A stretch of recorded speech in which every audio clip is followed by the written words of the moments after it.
The battle was over before it began. The invader never stood a chance. Armed with advanced gadgetry, it rolled out bravely, its tiny motor whirring, its sensors scanning, its mission clear. But the defenders were relentless, masters of disruption, experts in chaos. Their craftiness and sheer determination made them an impossible foe to conquer. So it wasn't a surprise when the newest weapon in my endless war against dog fur failed. No robovac had ever bested my herd of Siberian Huskies, nature's most efficient shedding machines. But I never expected this robovac to go AWOL. Hello, I am DK Wall, author of novels, short stories, and sometimes musings about the things I see in the world around me. Today, I bring you the tale of my ongoing war against dog fur, my ever-growing collection of robotic vacuum casualties, and the newest recruit in this hopeless fight, one that not only struggles to clean, but also to figure out where in the world it is. I hope you enjoy Lost in Fur, Tech Gone Wrong.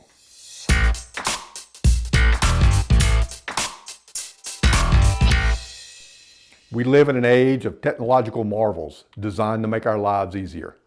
When I walk into my study, I only need to say, "She who shall not be named, lights on."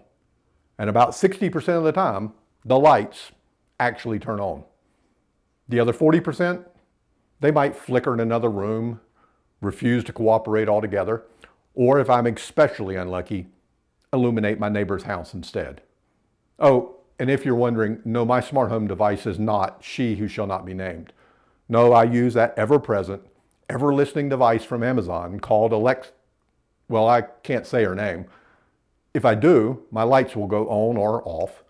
And if you're listening to this as a podcast or through YouTube, I would be apologizing for turning your lights out. But today, we're not here to talk about lights, nor about the omnipresent, ever-listening household assistant who shall remain nameless.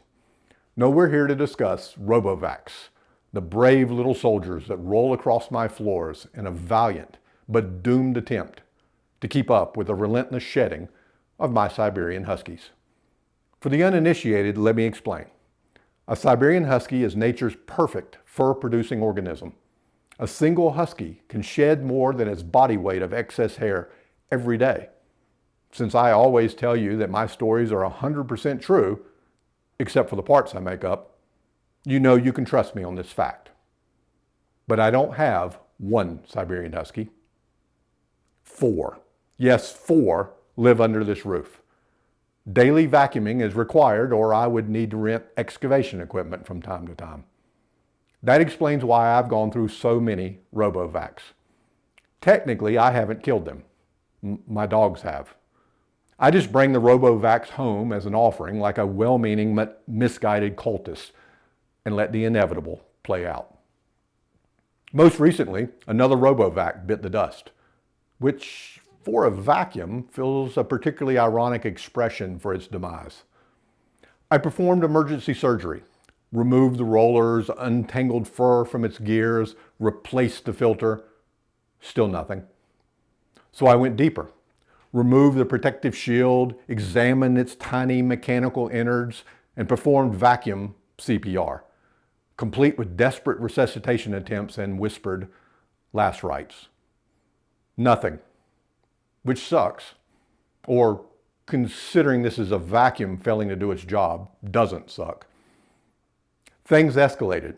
I unscrewed all 11 bajillion screws holding the contraption together, cleared the suction path, and finally pried open the sealed motor casing.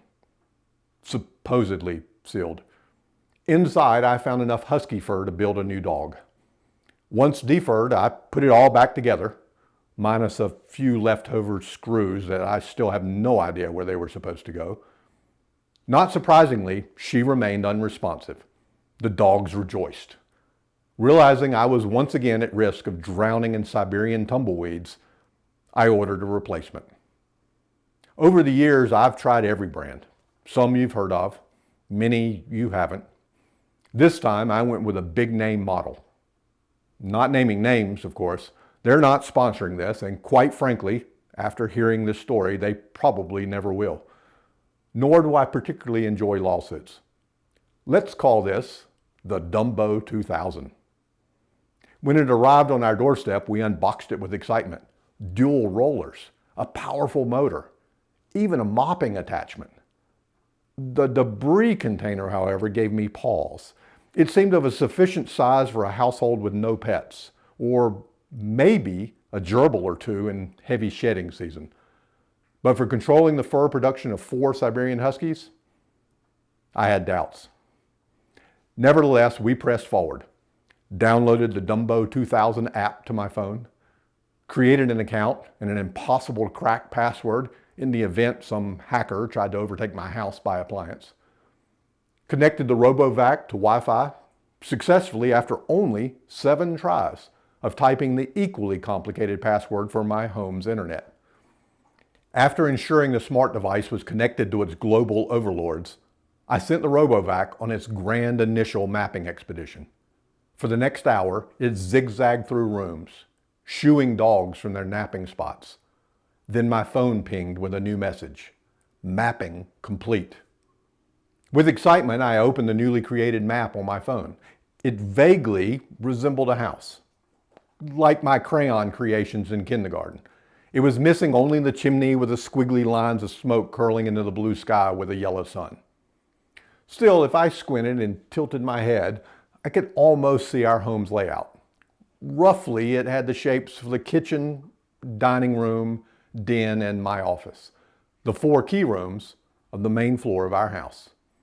I helpfully labeled each room in the app, assigned cleaning zones, and dispatched Dumbo 2000 on its maiden voyage to vacuum a single room, my study, where the dogs hang out most days while I dutifully scribble entertaining stories like this one. 30 minutes passed. A ding came from my phone. An urgent message from Dumbo 2000. Bin full. Fair enough. We had skipped a few days of fur harvest while awaiting a replacement vacuum. I emptied the bin, restarted the Dumbo 2000, and sent it on its merry way. About 30 minutes later, my phone buzzed again. Job done, and bin full. With trepidation, I traipsed to my study for inspection. 4 sets of paws scurried along to join me on my mission. Surprisingly, the floor looked clean. I celebrated. The dogs complained and sprinkled magic Siberian fur in their wake. But at least we all knew the Dumbo 2000 was a keeper, despite the newly deposited tufts of hair wafting about. A few days in, though, Dumbo 2000 started exhibiting quirks. When I received one of its many notices that its bin was full and needed emptying, I went to its assigned room. Despite a thorough search under furniture, I couldn't find it. No worries. The mapping software would show me exactly where it was. I grabbed my phone and pulled up the map, which reported the Dumbo 2000 was currently sitting in the front yard. Now that's a head scratcher. First of all, the doors were closed. More importantly, the Dumbo 2000 was not an outdoor model. I suspected an error in the mapping. Broadening my search throughout the main floor, I finally located the robovac cowering under the kitchen table. Maybe it was shirking its duties. Perhaps it was begging not to be asked to go back into battle. It's even possible I foiled an elaborate prison break. All I knew was the kitchen was not the front yard, nor was it the room Dumbo 2000 was supposed to be cleaning, which left the most likely explanation that Dumbo 2000's vaunted mapping software might have a few quirks. Over the next several days, a distinct pattern emerged. Every other mission, Dumbo got lost. The map on my phone began displaying phantom rooms that did not exist and would require an architect, contractor, and building permits to create. In desperation, I reset the system, asked it to retrain itself. Despite these requests, Dumbo 2000 continued to wander my halls, as lost and confused as a high school freshman on the first day of school. Whatever problems it had finding its place on this earth, it never failed to cry out every half hour, "Bin full. Help me. I'm choking." I surrendered. Dumbo 2000 was exiled to the upstairs guest bedrooms. The dogs don't go there, at least not often. Occasionally, a freshly made guest bed proves too tempting for a canine nap. But overall, the upstairs is a gentler battlefield for the vac. If it got lost, we would find it in due time. No harm could come to it, at least as long as it didn't mistake the steps down to the main floor as a hallway to safety for marauding canines. The older model from upstairs, not of the Dumbo brand, was brought downstairs and asked to do its best. It's dutifully wheezing and limping in its attempts to keep the fur forest thinned. For what it lacks in fancy, it makes up with Scrappy.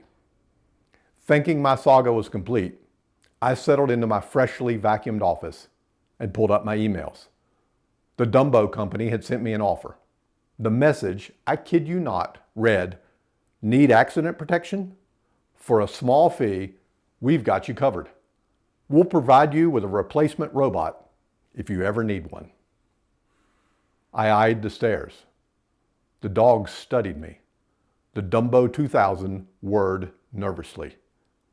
Maybe insurance wasn't such a bad idea.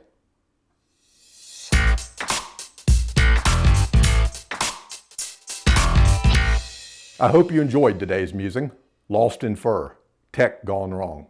If you did, please like, subscribe, and share. It helps more people discover these stories. Your support means the world, and I truly appreciate it. Looking for more? Visit my website, dkwall.com, to explore my novels. You can download the opening chapters of any of my books for free, and of course, find more musings while you're there. Now, I'd love to hear from you. Do you have a robovac? Is it a fearless warrior or just as lost as mine? Drop a comment or send me a message. I always enjoy the conversation. Until next time, may your floors be clean, your maps be accurate, and your vacuum never go AWOL. Happy reading.